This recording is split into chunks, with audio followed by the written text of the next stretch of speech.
This is not a proverb, but this is a daily word. There was a question that popped up in my spirit, and I was just asking God, why am I always surrounded by broken people? I'm like, is this spiritual warfare? And then God replied that He has not come to heal the healthy. That makes no sense. And if you are a servant of God, if you walk with Christ, we are commanded to heal the sick. That comes with denying yourself and picking up your cross, because it would make no sense if a doctor was bringing in patients who were whole. You send them out when they are whole, but you take them in when they are broken. And that's one of the things about Christ, which can be difficult, but it's most definitely necessary, is when Christ has made you whole, He has given you the blueprint, the steps that others can walk in. It wouldn't make sense if whole people are making whole people more whole. When you are a whole person, a lot of the times God will send you to minister, heal the sick,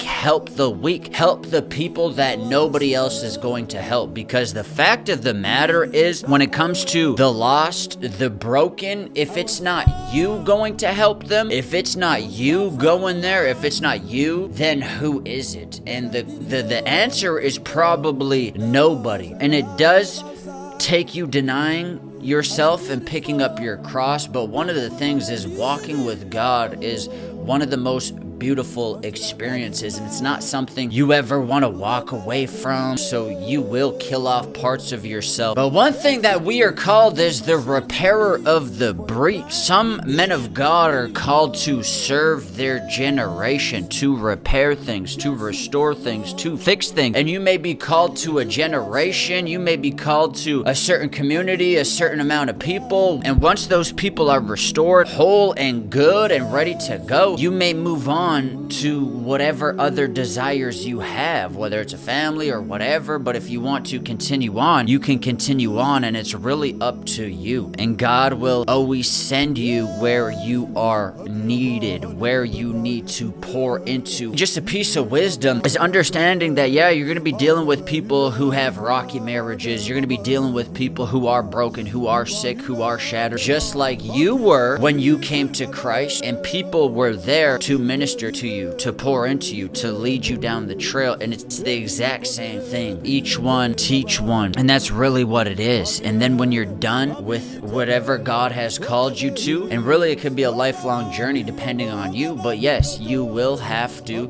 make sacrifices. You will have to partake in His sufferings. You will have to bear the cross. But there is nothing else you would rather do. It's an experience with God, which is something you never want to let go of. So you're willing to let go of whatever. And you don't care what happens. You just want to go deeper in the realms and the things of God, no matter the cost. And He'll always pull you deeper. And you have to lay things down on the altar to go deeper sometimes. And that's really just what it is. The scriptures say, talks about the parable of the man who began building and didn't count the cost. Right? There is a cost. There's things that you have to lay down, and you lay those down, and you walk with God, and you pick up your cross, and you deny yourself. But those who do the will of God will be remembered forever, in this life and in the next.